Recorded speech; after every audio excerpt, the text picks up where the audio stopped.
سلام به روی ماهت مهربانو، وقتت بخیر. اگه منو نمیشناسید، من فرنوشم، مدرس هنر مکرمه بافی.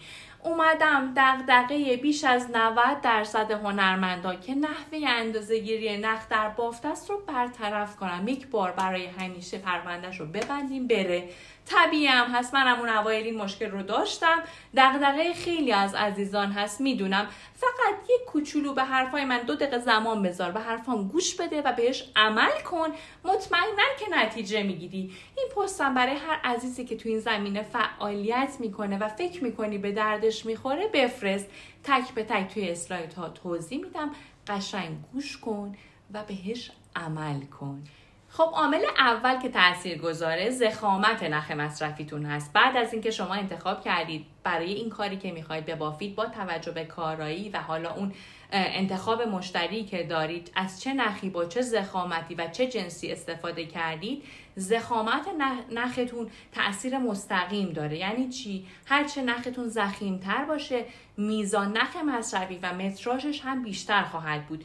یعنی توی فرمول که دارید جاگذاری میکنید، اگه نخ کلفتری دارید استفاده میکنید، اون طول بافتی که بهتون گفتم ضرب در یه عددی میکنید، عددتون باید بزرگتر باشه. هرچه نختون نازکتر باشه، اون عدد کوچیکتر خواهد بود. پس نسبت مستقیم دارن با هم دیگه. عامل تعیین کننده بعدی تراکم بافت و پترن بافتتونه. از چه نوع گره هایی در بافتتون استفاده شده؟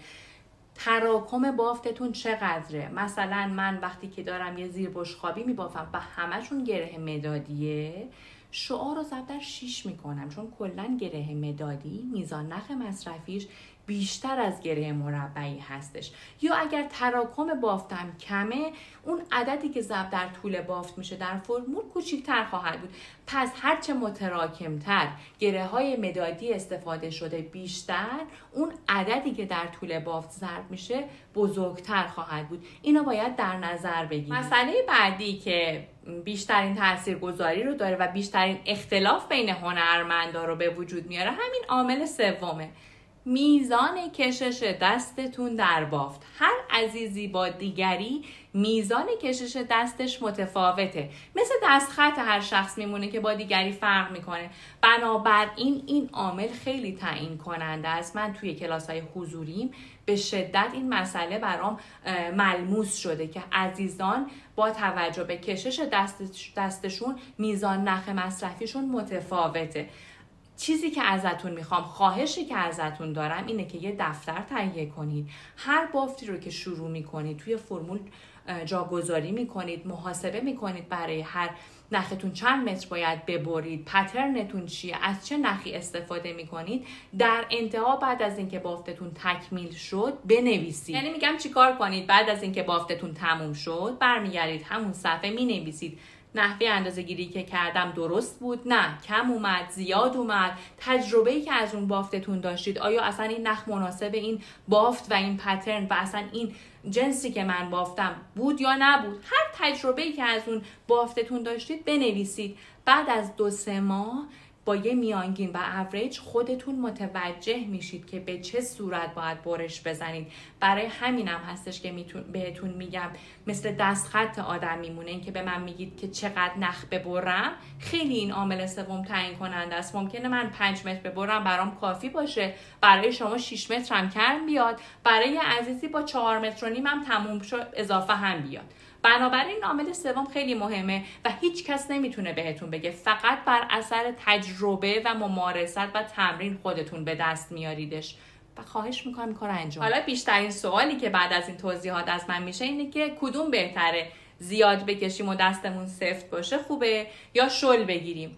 در وهله اول میزان کشش دستتون جوری باید باشه که به انگشتاتون و مچ دستتون آسیب وارد نشه. اگر درد میگیره دارید خیلی سفت انجام میدید. اینو در نظر بگیرید. شما میخواید سالیان سال گره بزنید. خب اینکه کدوم بهتر است، من نمیگم کدوم بهتره. من میگم که میزان کشش دستتون توی هر 2.5 گره یکسان باشه. یعنی چی؟ گره مربعی و گره مدادی که 2 تا گره اصلی و پایه هنر مکرمه بافی هستن، هر کدوم از 2.5 گره تشکیل شدن. درسته؟ میگم میزان کشش دستتون چه توی گره اول چه توی گره دوم یکسان باید باشه که پستی بلندی در نهایت به بافتتون نده، بافتتون ثابت و یک نواخت باشه. خب بانو، من همه موارد رو براتون توضیح دادم. بعضی موقع‌ها 2 عامل رو باید با هم در نظر بگیرید، مثلا تراکم بالا و ضخامت بالا، میزان نرخ مصرفی خیلی بیشتر میره. اینا رو باید با هم در نظر بگیرید. اون تجربه چند ماهه‌ای که بهتون گفتم توی اون دفتر می‌نویسید، در نهایت شما رو به یه شناختی از خودتون در بافت میرسونه. بنابراین واسه همینه که میگم خودتون باید این کار رو انجام بدید. کار اصلا سختی نیست. یه کوچولو زمان بذارید و انجام بدید. یه 20 تا پست قبلتر یه لایف گذاشتم و کامل از روی دیوارکوب هم توضیح دادم به چه صورت محاسبه کنید متراژ نخاتون رو.